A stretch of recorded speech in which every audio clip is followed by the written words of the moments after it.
New developments in the mass shooting at a South Florida high school that left at least 17 people dead in just the last half hour.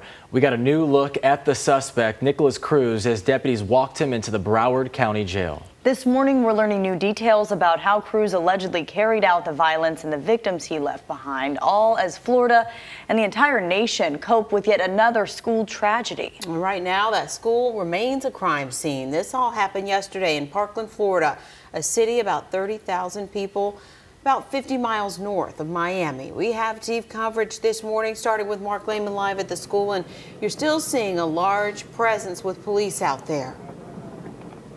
Bridget, we've seen deputies on every street corner surrounding the school. This is as close as we are able to get. And behind me, you can see that the roadway is blocked off. Some other media are just now setting up. And there off in the distance, you can see Stoneman Douglas High School. That is where investigators will continue to process the crime scene today. It comes as we're learning new details about the suspect. Into the early morning hours, deputies and FBI agents focused their attention on two homes connected to the alleged gunman. Authorities searching for evidence after they say 19-year-old Nicholas Cruz opened fire at Stoneman Douglas High School. The planned attack killing 17 and injuring more than a dozen. He had countless magazines, multiple magazines, and at this point we believe he had one AR-15 rifle. Investigators say Cruz targeted the school just as classes were ending, pulling the fire alarm to create chaos before firing. As soon as the fire drill got pulled, the fire alarm got pulled, and kids were evacuating. I heard 5 pops.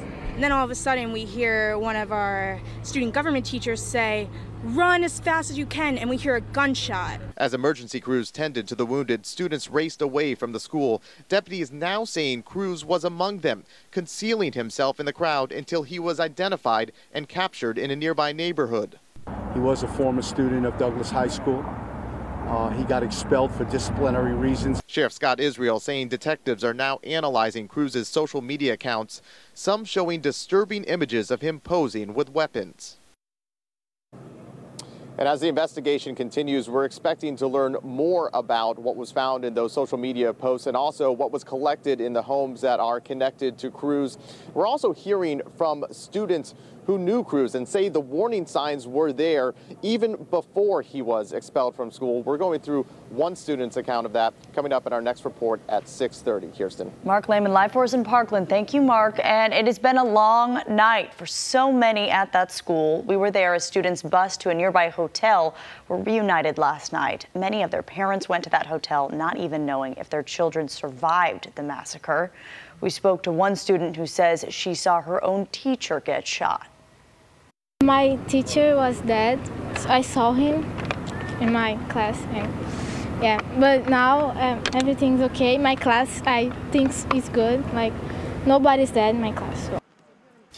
Just unimaginable to have to witness something like that. All of the students had to sign in at the hotel once they got there, and they were checked out by parents. And this morning, News 6 is learning new details about the 19-year-old man accused of carrying out this horrible act. We know Nicholas Cruz's adopted mother died just 3.5 months ago. We're told another family who knew him took him in. An attorney speaking on behalf of that family says Cruz did have at least one gun that he had purchased legally. Other former classmates, though, say he had multiple weapons. He carried multiple guns. He showed me his guns. I was kicked out of school myself, and I saw what guns he had. He showed me personally. And not a lot of times the kids wouldn't pick on him, so I kind of took because they knew what could go on. They were scared at the time.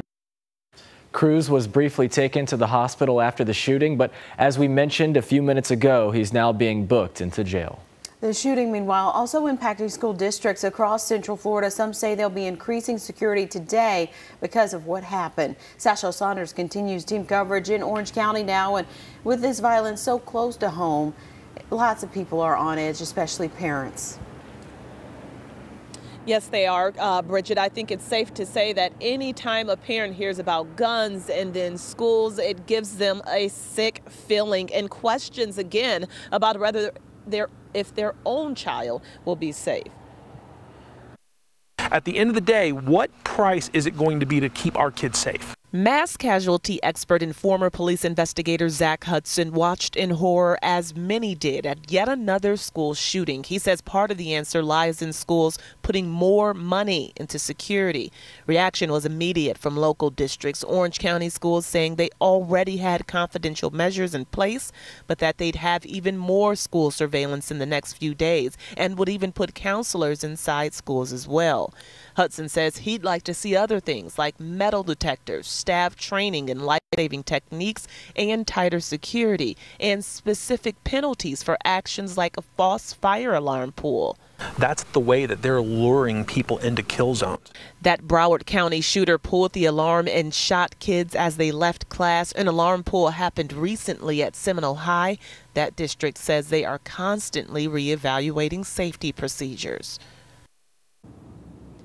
Now, we received responses from each Central Florida school district. They all mentioned similar efforts to try and keep ahead of a very specific American phenomenon, that's school shootings. They say they will continue to look into ways to be better. Reporting live at Evans High School in Pine Hills, Sashel Saunders, News 6.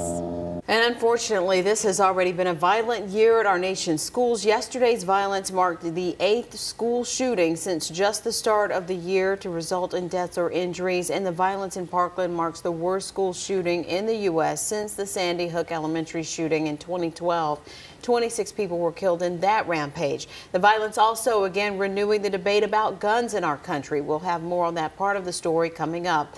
And our coverage of the tragedy continues on clickorlando.com. We're posting all the new updates as we get them. You can also read how you can help in the wake of the tragedy, including the need for blood donations. Just look right on the homepage.